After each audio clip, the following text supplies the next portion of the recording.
Palit muna tayo engine support ng ating Wigo 2016. Ating chip. Yan yung lumang engine support.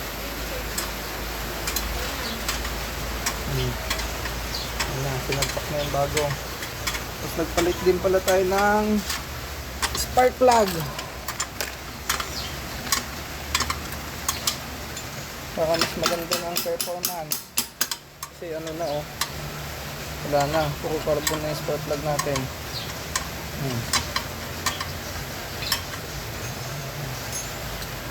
So nagpalit tayo ng set.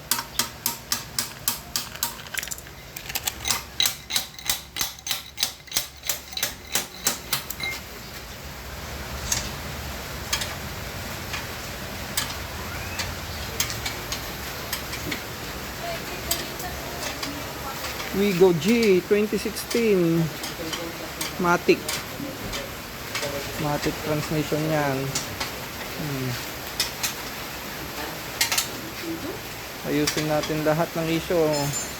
Ito lang naman ang issue niya kaya wala nang problema ang ating Wigo. For sale na ulit ang Wigo natin.